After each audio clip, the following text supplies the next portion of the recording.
The Brooklyn Nets have a rich history that dates back to the days of the New Jersey Nets and even further into the history of the ABA. In fact, there are so many interesting fun facts and tidbits when we look back at the franchise's ups and downs. Well, it might be one of the few franchises that's still chasing the NBA championship, but that doesn't make its history any less significant. Let's check it out. Starting off, Kyrie Irving made the record for the most points in a single game. Irving has turned into one of the most controversial figures in the league thanks to his bad experiences with the Brooklyn Nets. Based on all of the drama and the poor performance, most of the fans would consider the All-Stars and the franchise's time together a complete failure. The times of Kyrie being on the court wasn't as problematic as the off-court controversies and antics. He actually set the record for scoring the most points in a single game with a total of 60 against the Orlando Magic. Deron Williams was the previous record holder with 57 points, and he held it for a decade before Irving broke it. His 60 points are literally a career peak for him, surpassing his previous best score of 57, which was during the 2014-15 season. This man proved that he can still pull off miracles on the court. In a 128-125 victory over the San Antonio Spurs, he required overtime to put that 57 points up, which was a new record for the franchise, until LeBron James scored 57 in 2017 that resulted in a tie. So this 60 points outing is the most points ever scored in a single game by any Nets player in the franchise's history, and it also makes him the 32nd NBA player to achieve this feat. Wilt Chamberlain has nearly half of the league's total 60-point games with 32.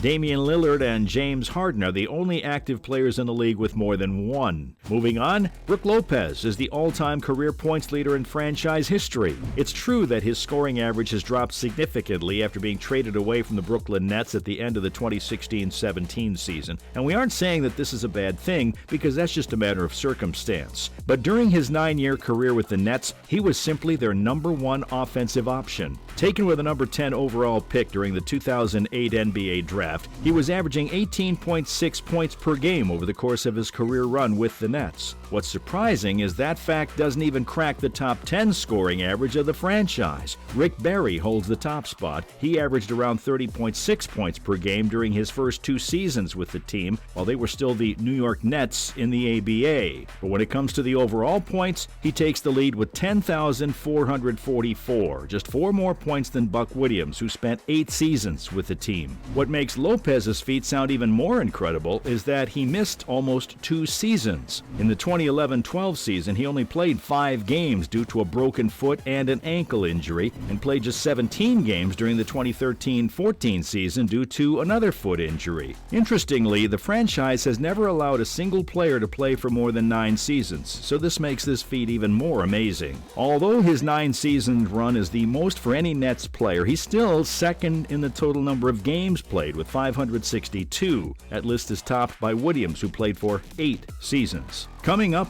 a rare team making improvement from lottery to NBA Finals in 2002. It's really unlikely for a team to miss the playoffs one year and then make it to the NBA Finals in the following year. We've seen this happen in recent years with the incredible addition of Chris Paul to the Phoenix Suns and LeBron James's wonderful return to the Cleveland Cavaliers. But no one was expecting anything like this to happen in the early 2000s when the New Jersey Nets decided to acquire Jason Kidd in exchange for Stephon Marbury.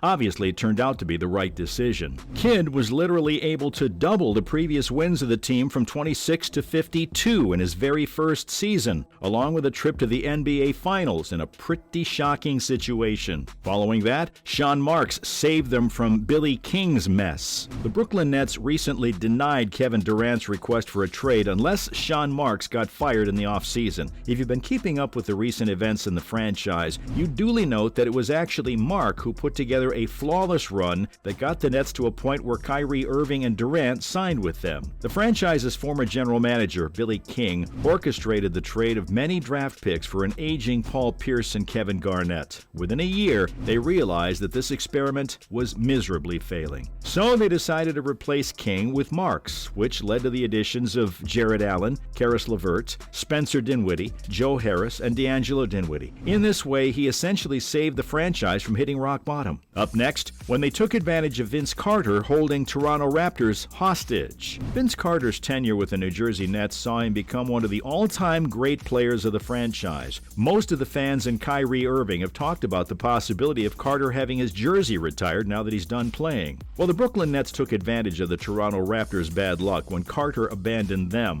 Management, losing some of Carter's favorite teammates and failing to make it to the playoffs, saw the allegations of Vince intentionally playing bad to force them into a trade. Toronto didn't really get anything in return but role players for sending a franchise player off the team. What's more, they almost changed the name to Swamp Dragons. Before the start of the 2012-13 season, the Nets changed their location and name from New Jersey to Brooklyn and moved to their current home in the Barclays Center. Their name has been around since the days of Dr. J, but the owners did consider changing the mascot. But you'd be surprised to know that they once considered changing their name to Swamp Dragons. Yes, we're not joking. In fact, they were dead serious with this consideration and even went as far as designing the logo, merchandise, and court. Started by President John Spoelstra, this movement went all the way to the league's owner until it fell short. It was reported that they were trying to build off the success of the Hornets' new color scheme and logo, which had received rave reviews from fans over the world. Turns out, League Commissioner David Stern wasn't a big fan of this idea.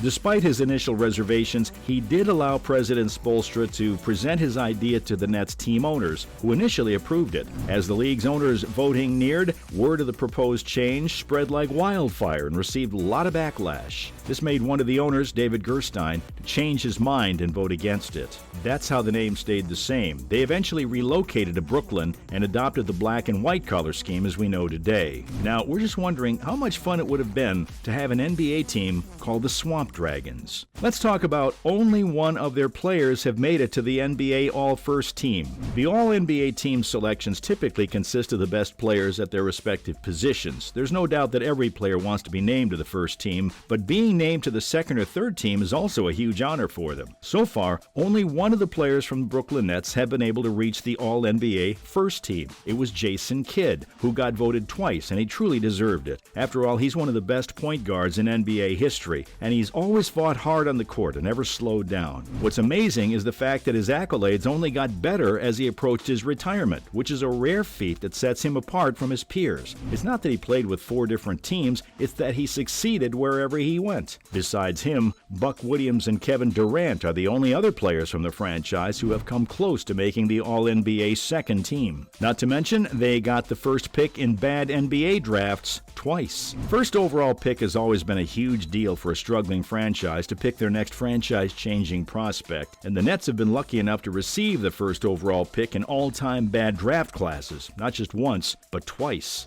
Derek Coleman was their first pick in the 1990s. He had the second-best career, just behind Gary Payton. 2000 was also a weaker year, with Kenyon Martin being selected by the team in a draft class with Jamal Crawford, Michael Redd, and Mike Miller being the only other standouts. Let's learn more about the season before Kyrie and Kevin Durant joined was their most successful one financially. The team's first-round exit from the 2022 playoffs proved to be a huge disappointment for the team. It was the end of the season where they shockingly failed to meet their financial targets due to this early exit and financial limitations. Well, they'd never really expected a return from the Kevin Durant era because the first 2 seasons had their limitations. The current history of the team shows that the season before Kyrie and Kevin joined was their most profitable season to date. The young group, led by Spencer Dinwiddie, D'Angelo Russell, and Carmelo Anthony, helped them bring in $304 million in profit, which is a franchise peak. Last but not least, Jason Kidd changed his mind about joining the Spurs for a huge Nets extension. This is a huge what-if moment in NBA history that never really gets talked about. It was when Jason Kidd was planning on leaving the Nets for the San Antonio Spurs. Tim Duncan expressed interest in playing with Kidd only one offseason after the 2 teams had met in the finals. Although he had been leaning towards the Spurs all season, the New Jersey offer was more money and extension, which made him change his mind. That's a wrap for this video. What's your favorite Brooklyn Nets moment? Let us know in the comments below. Make sure to give this video a thumbs up and subscribe to the channel for more amazing and exciting videos like this. See you in the next one.